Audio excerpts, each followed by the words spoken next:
Okay. Hello, everyone, and welcome to the Monero Research Lab office hour with me, your host, Justin, and the person you actually want to see, Dr. Sarang Noether. So to start, I would like to have Dr. Sarang Noether introduce himself. Before we get started, I think it would be useful to set expectations for what this session is. It's very casual on purpose. We are here such that we can answer your questions. Mostly it'd be Mr. Sarang Noether answering your questions. And yeah, so I will be paying attention to YouTube. I'll be paying attention to Discord just to relay questions over. But otherwise, this is really your time to make of it what you would like. So yeah, we're here to answer anything you have.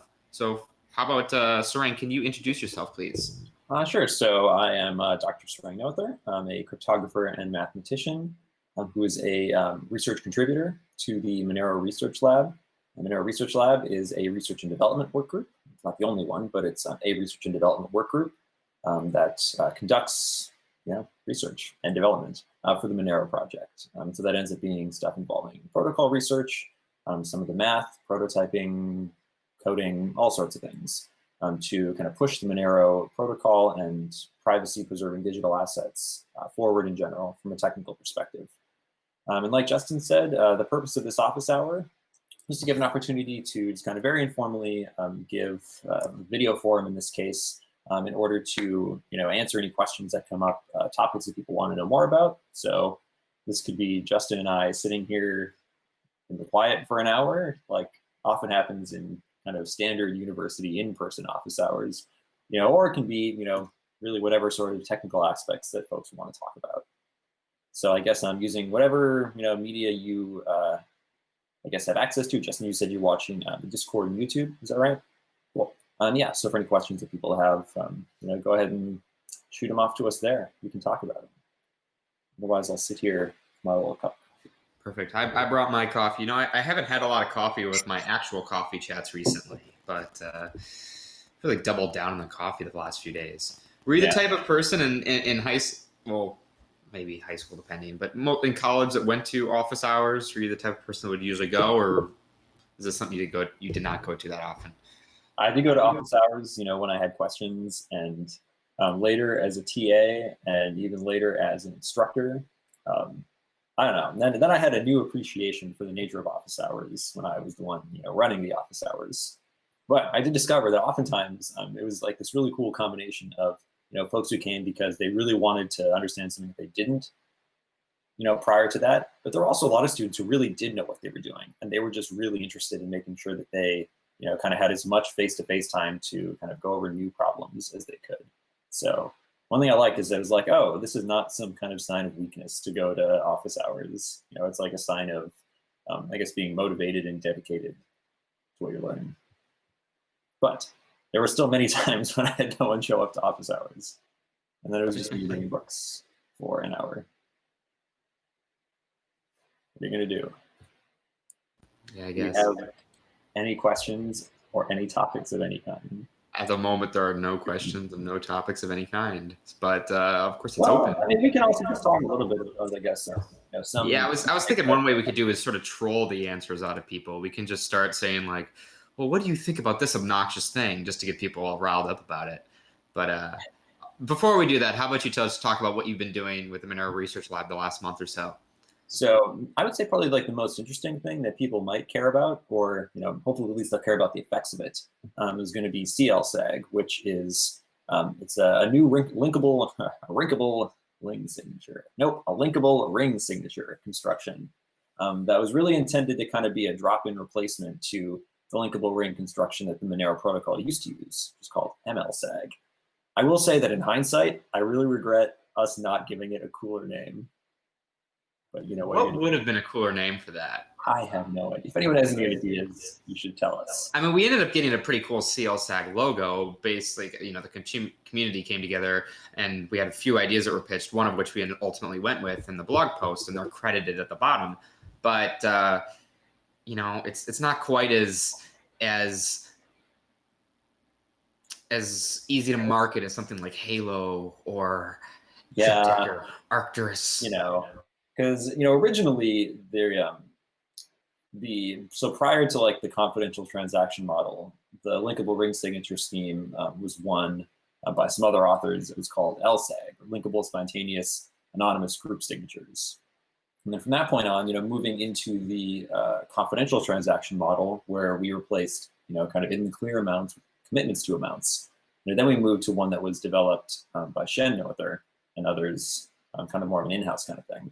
And that was called MLSAG. It was a multi-layered, linkable, spontaneous, anonymous group signatures. The idea there is that you had both information in the signature that dealt with both like signing keys, but also certain commitment keys. And by kind of cleverly setting up and arranging how you do that signature, you could both, show this kind of signer ambiguous, signature model that you're looking for, but also throw in a proof of balance, which is very important, but also completely in a signer ambiguous way. The downside to the MLSAG signatures, of course, is you basically kind of have two sets of data floating around in the signature itself. You have some sets of data that deals with like the signing keys and a kind of a separate set of parallel data that deals with the commitment keys. So the scaling on that, is not very good. It scales as, the anonymity set per transaction goes up, it scales that way. But at the same time, every time you're adding on, new ring members, you're actually adding on two pieces of data effectively, one for signing keys and one for commitment keys. And so the kind of the new hotness now is CLSAG, which is concise, linkable, spontaneous, anonymous group signatures. So it is what it is. There was a name that was chosen and thought about changing it, but then we're like, you've already named it. Can't really rename it. So people already knew it by that. We didn't want to make everything more confusing. So, but the idea there is to kind of take this information involving these this data for signing keys and this data for commitment keys, and it turns out you can combine them together in this weighted fashion that involves some hash functions to ensure that someone can't kind of maliciously go through and run a forgery on the signature, and basically do the same thing that MLSAG signatures do, both show in a signer ambiguous way that you were signing a message on behalf of one of the unknown keys, or I guess one of the set keys, but you don't know which one it is. But also basically signing with this other commitment key that you need to prove balance. So it's more or less a drop-in replacement, but now effectively you only have to have one set of data involved. So one piece of information per ring member and then some additional auxiliary information that's used just to make the algebra work. So the benefits to this are that it's basically a drop-in replacement, so that's great. Everything involving key images sticks around, everything involving the way that these keys are structured gets to stick around. But the benefits that you get for it are that first, the signatures are much smaller. So effectively, the signatures that you get for CLSAG are about half the size as for MLSAG. That's just the signature alone. Transactions include more than just the signature. So they're smaller in that sense, but they're also faster to verify because it turns out you can do some optimization with the way that these operations take place. Because before, you had to do some cryptographic operations on like the linkable side of the data and on the commitment side of the data. And now you can effectively do them at the same time, and you can optimize that away a little bit. So benefits there are that you end up with about 20% faster signature verification. So transactions that spend multiple inputs, which most transactions spend between 1 and 2 inputs and generate some other outputs. But for every one of those spent inputs, you need a separate signature.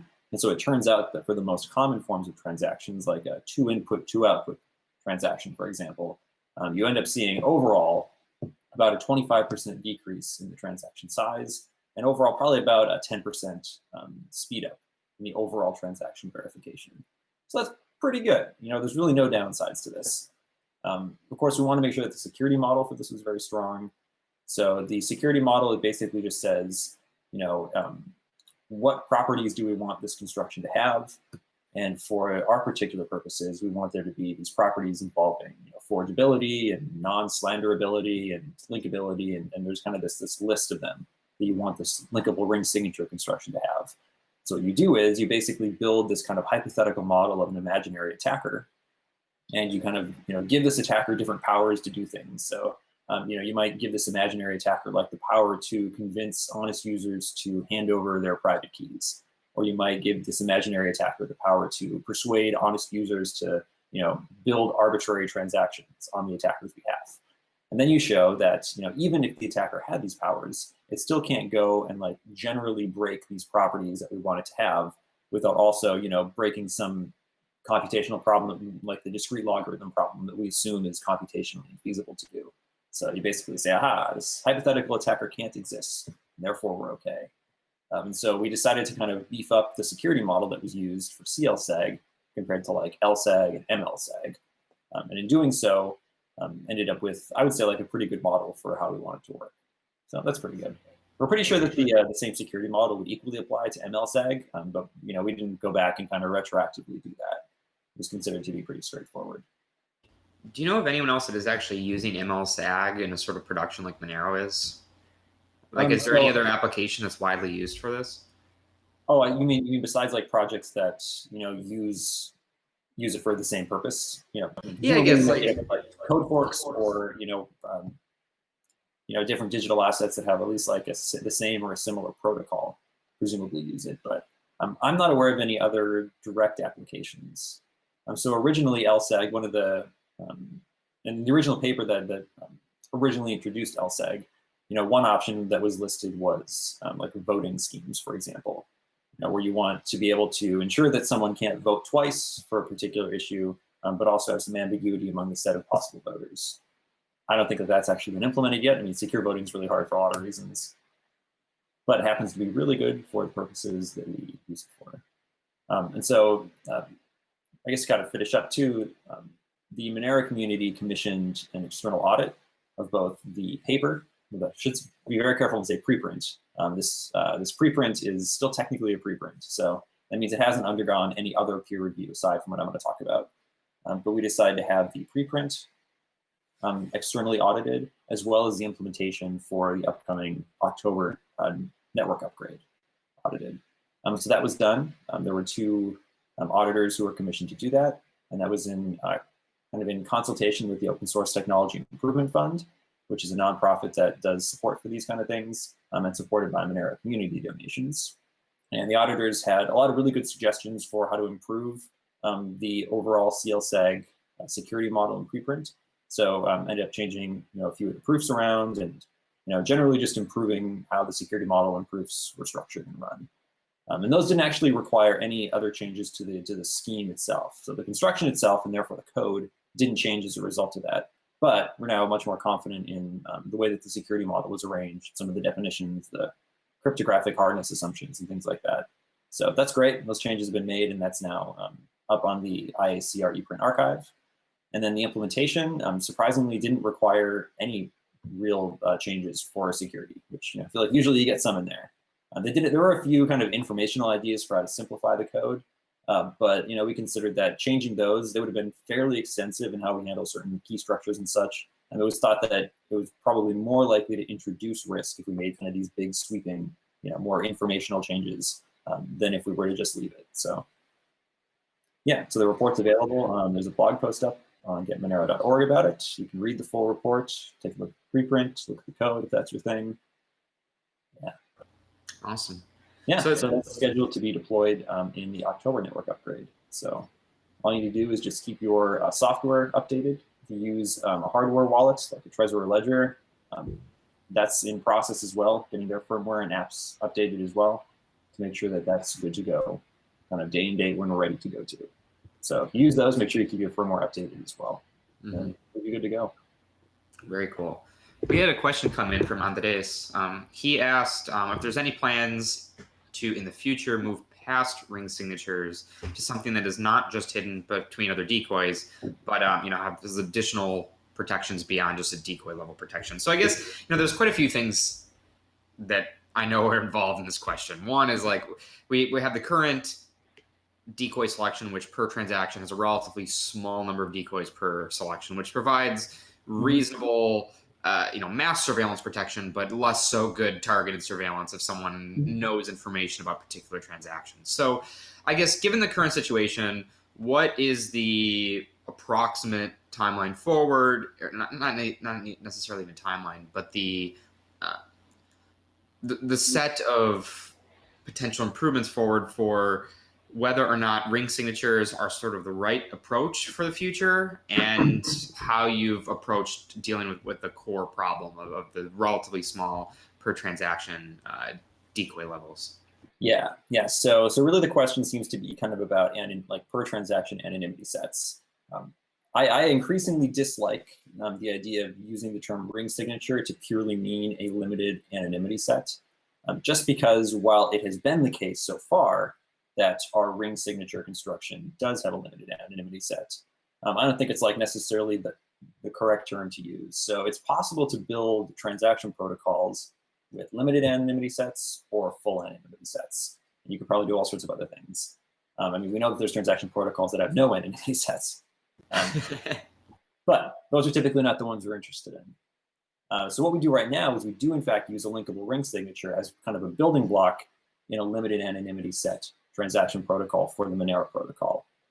That's not the only way to do it, though.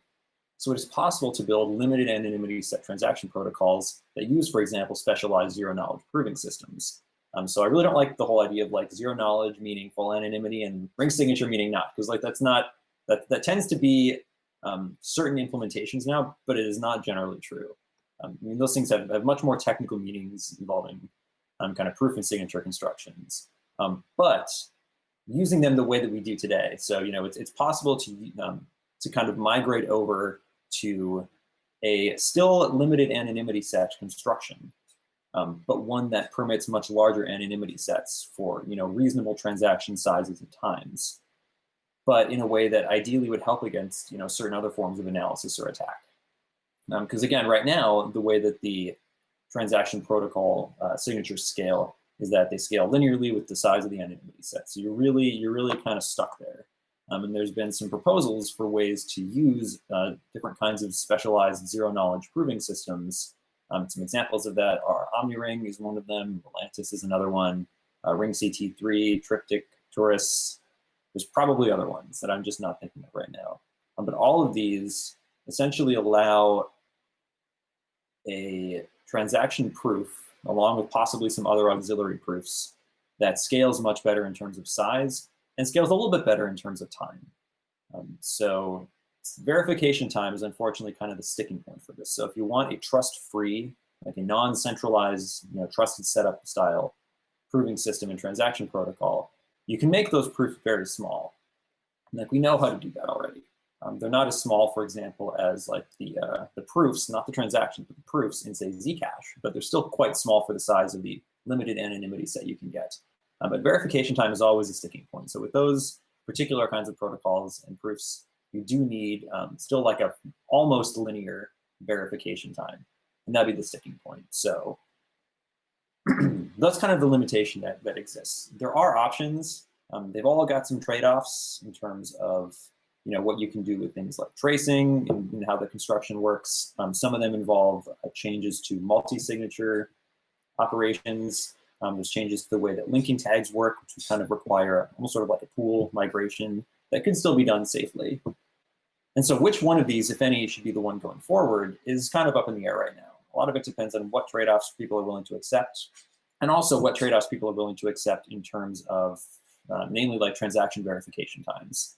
Obviously, we'd like verification to be as low as possible, because that means, faster operations. But that has to be balanced again, what kinds of analysis and attacks you want to be able to protect against. So ideally, what we'd love to do is move to something that is, in fact, full anonymity set.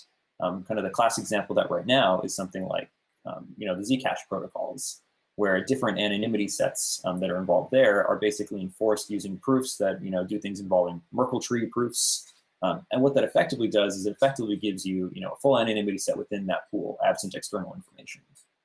That would be ideal, but right now, all the proposals that are kind of on the table for doing that suffer a lot in terms of either centralized trust or in terms of, say, proof size or time. Right now, you can't really have everything if you don't want to have centralized trust. And of course, there's also other issues with that. For example, in many of the protocols, hang on here, there's someone else joined the room here. Yeah, I think he's probably one of the next speakers, I assume. Yeah. Yeah. So anyway, right now, like that's kind of the limitation. So under the assumption that the project and its community are unlikely to move to something that would require centralized trust, right now there has to be a limitation of limited anonymity sets, and so there's still questions about how do you end up choosing those anonymity sets. There are definitely ways that you can do it that I think provide improvements over the way we do it now. As you get bigger anonymity sets, you can do you can do certain kinds of binning with the outputs in those anonymity sets, and that can mitigate certain kinds of heuristics involving common ownership and the source of where those outputs came in terms of transactions earlier on the chain, as well as timing analysis. So there's a lot of interesting stuff you can play with, but I don't think there's a really good understanding right now of what exactly those precise trade-offs people are willing to make are. Yeah, in my experience, honestly, we have code that can do this now, but I think it's a matter of kind of the community and researchers and developers kind of getting into agreement on what those trade-offs should be. So, and again, hopefully, eventually we get to something that is efficient and trust-free, which would kind of check all the boxes for everyone. And from there, you could, very likely build a protocol that uses such a system and does, in fact, give you effectively, full anonymity, which presumably would be enforced.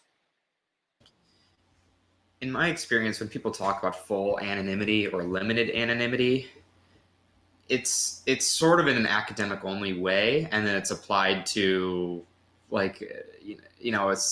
it's typically the way things are currently, right? So limited anonymity looks like a Monero's case, right? And that in many cases people think that just can't even really change. They don't really think about these. Limited is just anything less than the full pool, and that could be a larger number than the entire size of the pool of a different network theoretically.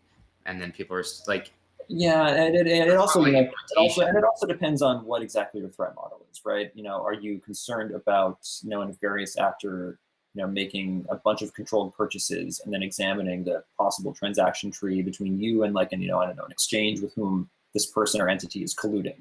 So given that, it's very difficult to get, I would say, practical anonymity, in that particular circumstance. And there's plenty of other circumstances that you can dream up where under certain threat models, limited anonymity just, won't work for you. So it's one of those infuriating, it depends kind of things where, it's like limited anonymity right now is a trade-off. It is like an absolute trade-off. And we all look forward to the day when we can do something that's trust-free. And, frankly, if your particular threat model is going to require, a more full anonymity scenario, then, you might have to consider whether or not going to a trusted setup sort of scenario is something that you need to do. That may come with its other trade-offs, based on things like ecosystem availability and, a host of other questions. But it's absolutely a trade-off. And I think it's important to acknowledge that. We have things like the Breaking Monero series where we kind of try to tease out some of the particular scenarios under which limited anonymity can be a problem, and those for which it might not be as much of a problem. But I feel like it's not fun to sit down and try to enumerate and think about the specifics of a risk model. But it's something that unfortunately right now I'm kind of have to do. We haven't had a Breaking Monero series in a while, so I guess given that we haven't, what episode ideas would you like to see there be episodes for? Oh man, I think it'd be interesting to do one that talks about, I guess, some more specifics on things like churn and self-send operations. So I would say things like that. Something involving things like output merging would be very, very interesting. Where outputs from different transactions end up being pulled into different anonymity sets into the same later transaction. Looking at ways to possibly mitigate that. Larger anonymity sets with good output selection can mitigate that example. The churn example is a bit tougher because you could look at things like possible chain history sizes and distributions and look at what happens with that. I think it's there's a lot of interesting things to talk about, but I think it's important to do them in a way that doesn't end up kind of just rapidly devolving into confusing graphs and irritating math.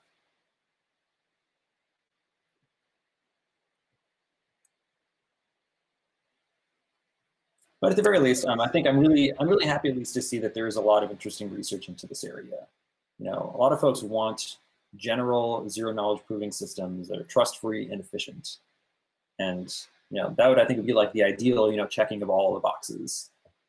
And it's interesting to see what different projects do, right? Things like Zcash and related projects get efficient proofs that are very fast to verify, and you can do things like effectively full anonymity set transaction protocols, in theory, ideally. Zcash kind of has their whole optionality part to it, but are willing to sacrifice trust to a degree to like a multi-party computation.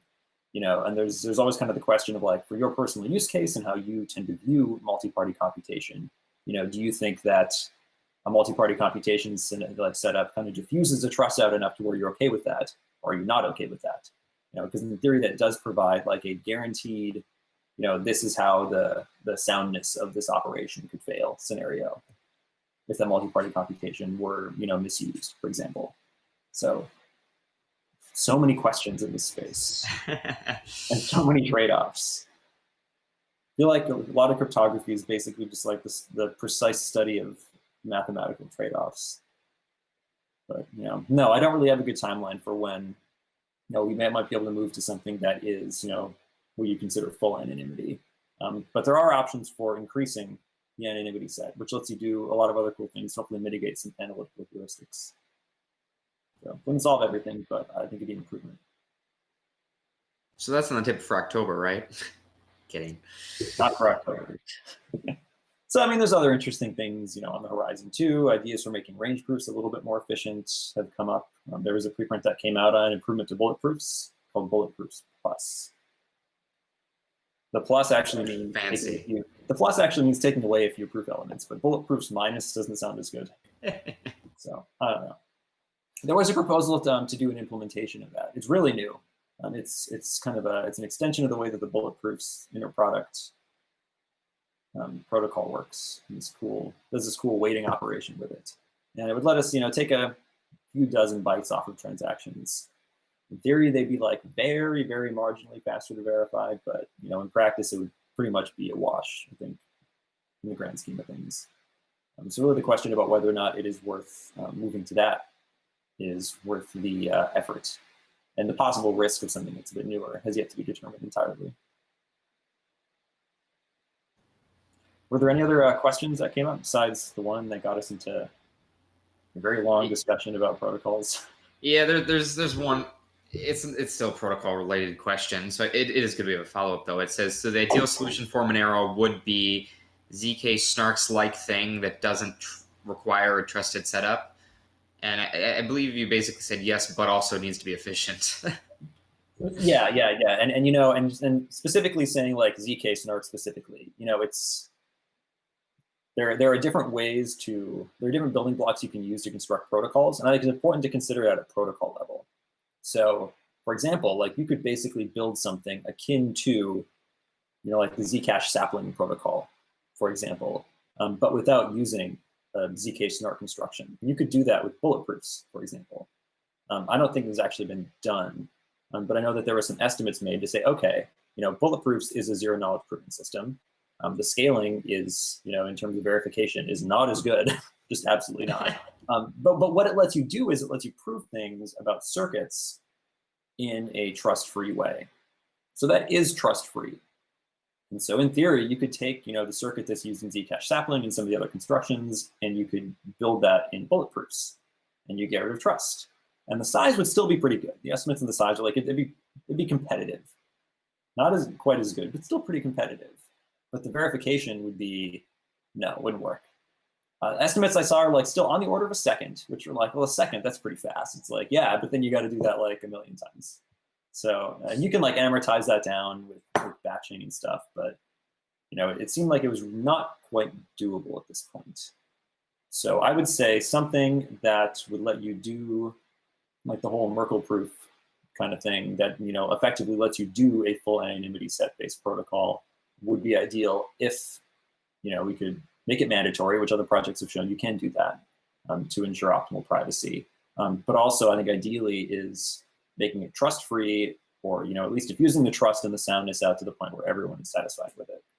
And I think it's been the general view of a lot of folks who support the idea of Monero to just reduce that trust down to nothing. Whereas for other projects, they've decided that they're okay with kind of delegating that soundness risk off to a large enough set of participants in a multi-party computation that they are safe, secure enough that they're, I guess, okay with the security of. I don't really know a great way to say that. But that is risky. You know, I mean, like the Sprout multi-party computation that started Zcash, for example, did have a soundness problem. And there was a kind of a whole deal where they had to end up taking down the proof transcripts and hoping that no one was able to figure out and abuse that. So like there's a real non-trivial risk involved, even to something like such a multi-party computation. So that's not without risk either. And it makes the trust situation a little bit more tricky. So I guess I am personally of the opinion that, you know, I like the idea of I guess kind of minimizing the possible soundness problems. You know, a soundness problem for something that involves like a trusted setup is the trusted setup and a multi-party computation. You know, for anything that uses, for example, Peterson commitments, which Monero does, other projects do too, Zcash does, you know, Nimble-based assets do. You know, in theory, if you could break Peterson commitments, that's a problem with, you know, something akin to soundness as well. So it's definitely kind of like this different like threat profile, and ideally we want to minimize that. Got it. Something that was discussed quite a few years ago, but I don't think has really come up super recently, is the idea of second layer networks on Monero. Like, what if you wanted to put the Lightning network on Monero? What if you wanted to put this, that, or the other on Monero? What if you wanted to put a like ZK Snark mixer on Monero, like as an optional thing? Like, so I guess what sort of building blocks need to happen to allow greater compatibility? Knowing that right after this, we also have a talk about atomic swaps for Monero too. Yeah, which is a really cool new thing that's still in progress. But yeah, so there's some other researchers who were looking at the possibility of what would it take to do, say, you know, atomic swaps between something like Monero and, you know, something like Bitcoin, for example, where in Bitcoin there's a lot of stuff you can do because Bitcoin has both scripting capability, but also, you know, some different kind of setups in how its protocol works and in how it runs things like signatures and the like. And that gets really tricky because Monero does not have inherent scripting capability. Adding inherent scripting capability would be pretty awful for fungibility. So I tend to view that as probably a non-starter on the Monero side. So given that, the question is, well, okay, so what could you do for something like atomic swaps? And one idea that maybe talked about in the next talk, so we'll try not to give too much away, involved a particular zero-knowledge proof that was kind of unspecified at the time in the write-up. In theory, we could have done it with something like bullet proofs, but it would have involved hash functions, and that's kind of gets messy to do in circuits. So that was not ideal. But then, you know, they came up with another idea that uses this clever cross-group proof, where you basically prove that across two different groups, which are, you know, otherwise basically algebraically incompatible, you can show a quality of like an unknown discrete log.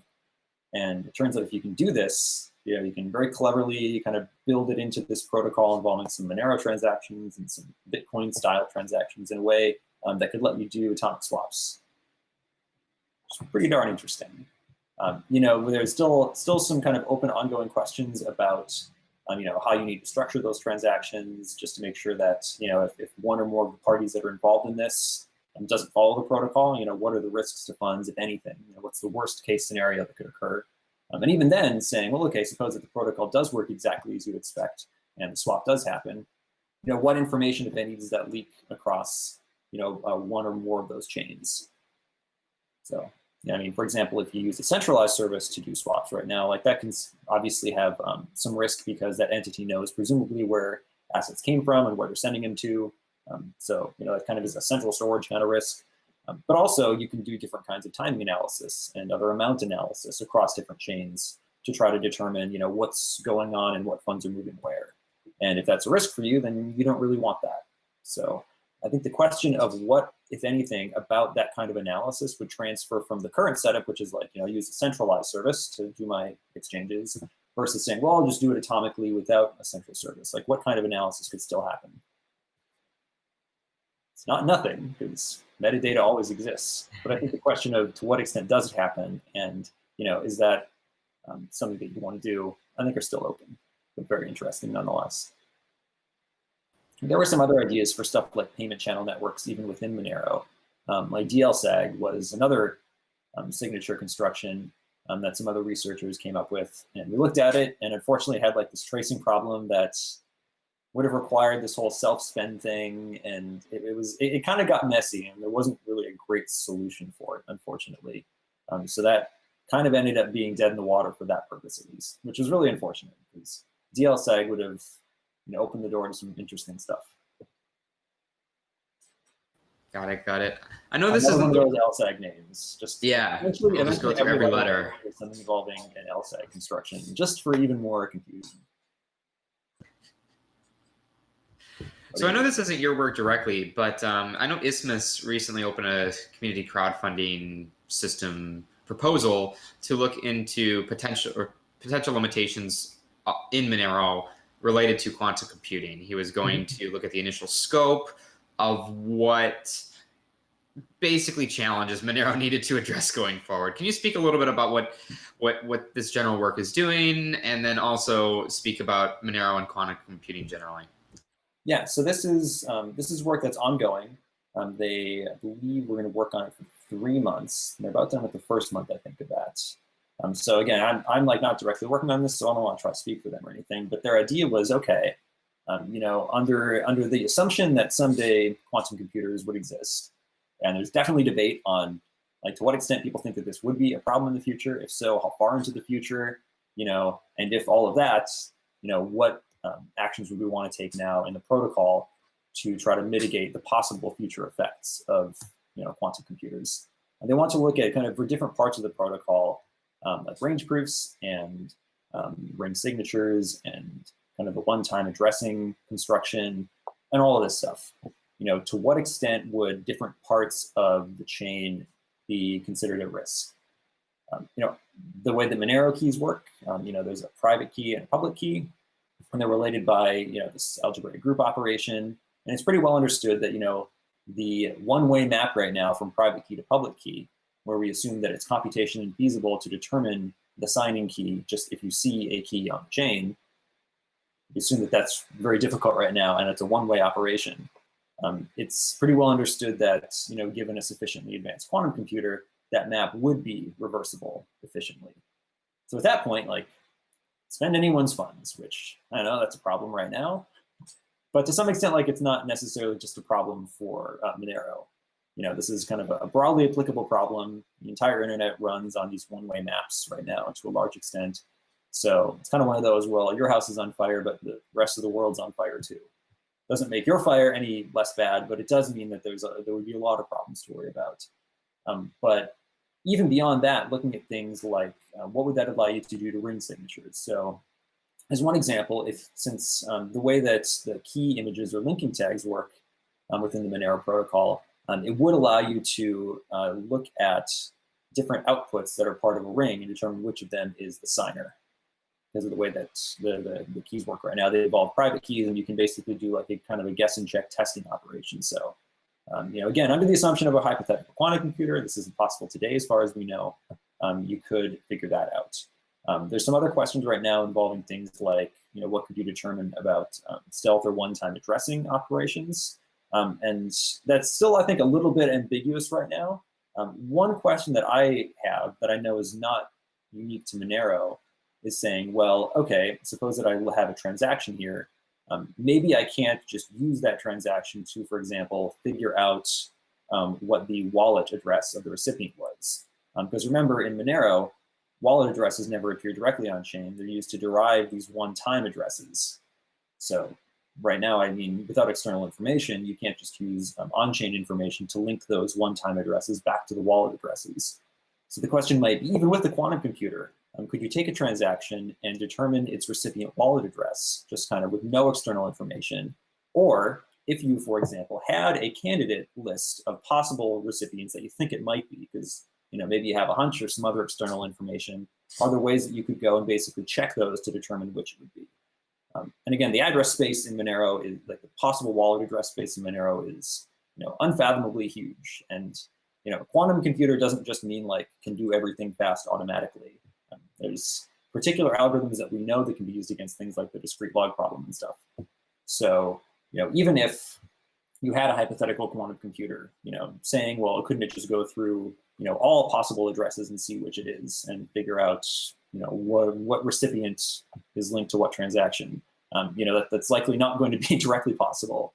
But the question of, what could such a computer do if it had like a small known list of possible addresses? So questions like that, I think, are still kind of up in the air and are part of the subject of the research that they're working on. And I do know that they're also looking at kind of what current directions might protocol development take that could more efficiently, I guess, work on trying to like mitigate the effects of a future quantum computer. I guess one problem with a lot of algorithms and constructions that are conjectured to be post-quantum secure is efficiency. They often tend to be much more inefficient than I guess would be reasonable to have on chain. Right now, if like post-quantum signatures, for example, can get pretty large. And there have been some ideas for how to do some constructions like linkable ring signatures even, but they're very large. And even if you were to integrate them into the protocol, we still deal with today's computers that, still have to store things and do a lot of processing. And if it gets to be too large of a transaction that's too slow, no one's going to use it. So, ideally, we'd like to migrate the protocol immediately to something that's conjectured to be post-quantum secure. But there's a lot of parts of the protocol that it's really uncertain if there's anything at this point that's efficient enough. Research in this area is always ongoing. So obviously, what's the state of the art today is almost certainly not going to be even close to what the state of the art is, in 10 years, 20 years, further down the line, when maybe we have a better understanding of the likelihood of seeing a practical quantum computer. So I think one thing that they're trying to do, and I don't want to speak for them, but just my understanding of the work that they're doing is to, look at what are at least some directions in research that might give us an indication about what could be efficient down the road for protocol improvements. I guess the general thing is like, to some extent, like in the age of post-quantum computers, like a lot of the internet's kind of screwed in terms of security. So like Monero would be, at least to some degree, not immune to this. The extent of which different parts of the, I guess, previous chain's history could be known, I think the exact nature of that is what they're trying to determine now. It's really interesting work. Whether or not you think that it's going to be applicable in your lifetime or the lifetime of people you care about, I think that's also very much kind of a contentious issue right now. I don't think that there's really universal agreement on when, if ever, folks might end up seeing a practical quantum computer that would affect projects that they use. And I'm not even close to an expert enough in that area to be able to even hypothesize. Got it. So switching gears, what research have you seen outside of what you've specifically done for Monero, I would say, that has been not necessarily useful, but just really interesting and really surprising? I would say, I think just like the extensive work that's been done on general zero knowledge proving systems, I think is really cool. Right now we use very specific zero knowledge proving systems in different projects for different purposes. Bulletproofs, for example, is a zero knowledge proving system that does like one particular thing involving Peterson commitments really well. However, that's just one application. There's kind of a variant form of bulletproofs that you can use to take different algebraic statements, kind of mess them into this particular circuit format, and then build a proof over the circuit arrangement in order to prove that I guess like a witness that ends up satisfying the circuit without revealing what that witness is.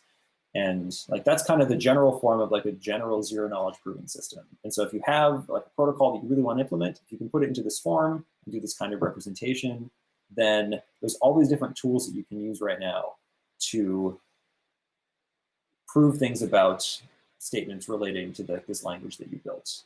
So bulletproofs can do that. The different proving systems that are used, in stuff like the Zcash protocols can do that. There's a lot of stuff involving like ZK Starks. And, there's a whole host of really interesting research on how to do this and what the different trade-offs are. And like I said before, I would say the holy grail for this is trust-free, small, and efficient to generate and verify proofs. And ideally also stuff involving things like batching that lets you kind of amortize the cost of verification over multiple proof verifications. Like just the fact that there's so much fascinating work going on relating to this is really interesting. And unfortunately, none of it that I've seen, I think, kind of applies directly to the Monero protocol based on what folks want from it right now.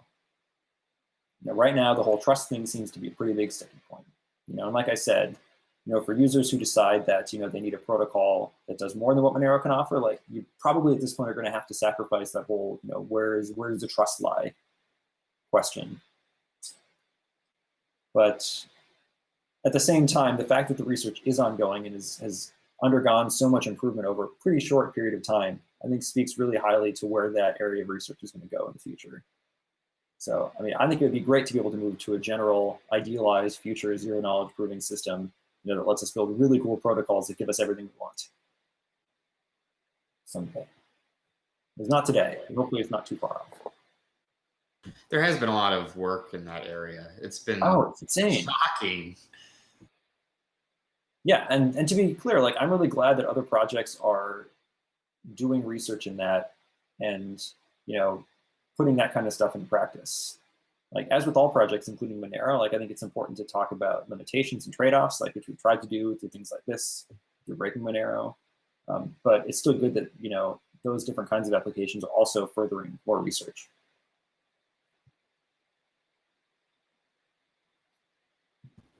Sorry, I'm also helping some other later speakers come through. Okay, so you have another 5 minutes. There aren't any other questions that have come in, sadly, just the two from Andres. So thank you, Andres, for answering those questions. We appreciate them.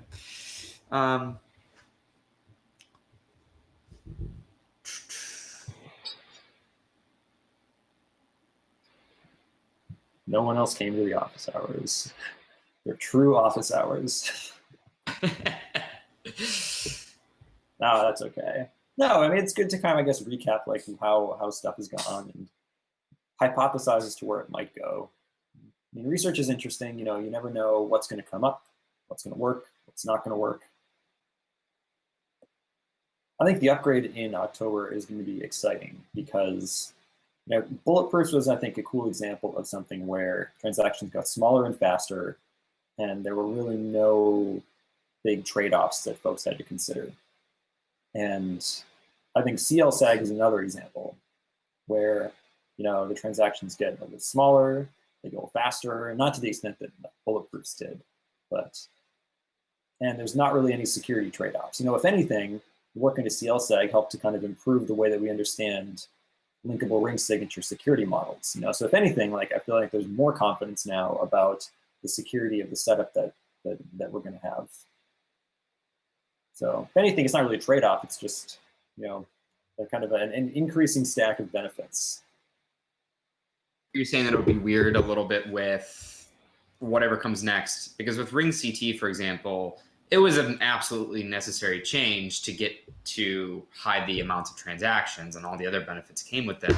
And I think the issues with denominated Monero were not, they still continue to not be well documented in, I think, like a very clear way. We know they're bad, but also I don't think we've had many research papers yet showing how bad they were.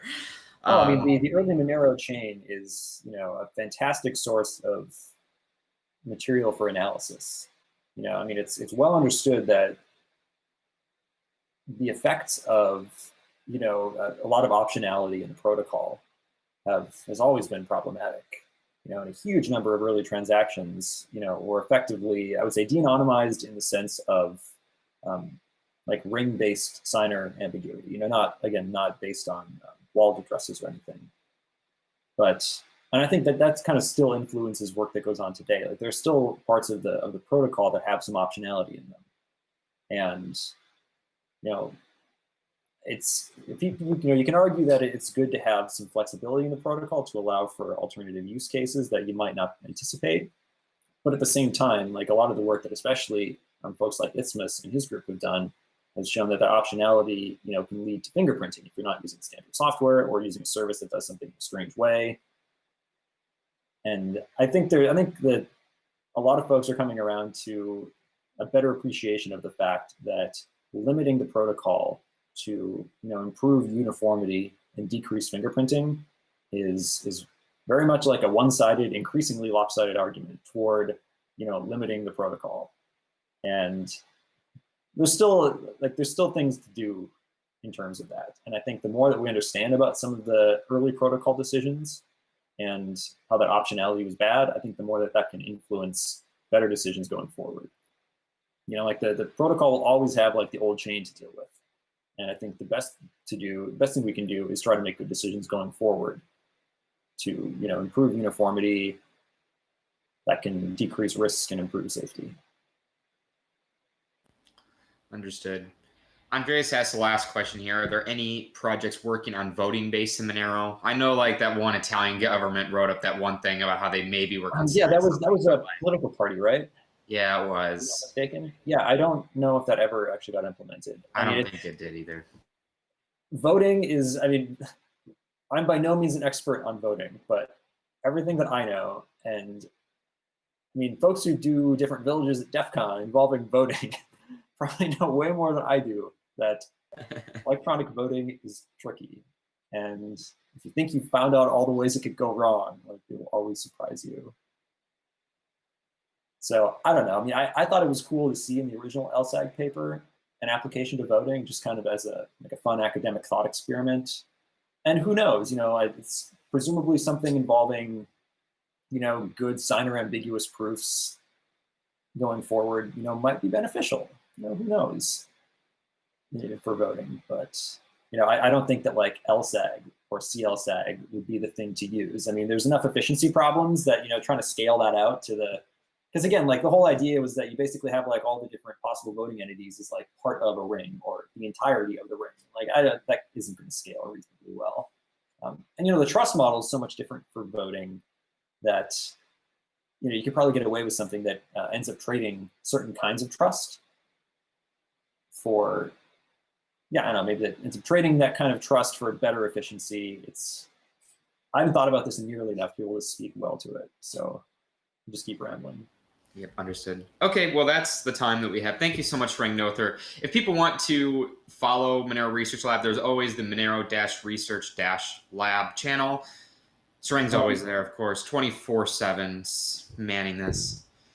Yeah, there's definitely the IRC channel. If folks don't want to be on IRC, posting questions in our Monero, there's a lot of folks there who are good at research and development who can answer. On the Monero project's meta repo, on the issues there, you can see when all the meetings are, and logs from those meetings are always posted as well after the fact. So folks want to see like what people have been talking about. And everyone's welcome into the meetings if they happen to have anything that they think is interesting or useful research the group might like to see. So excellent. Yeah, a lot of great contributors, not just me by any means. A lot of really great researchers and folks who are interested in protocol improvements and improving privacy in the digital asset space. So thanks to all the other contributors. Well, thank you so much, Sarang Noether, for joining us again.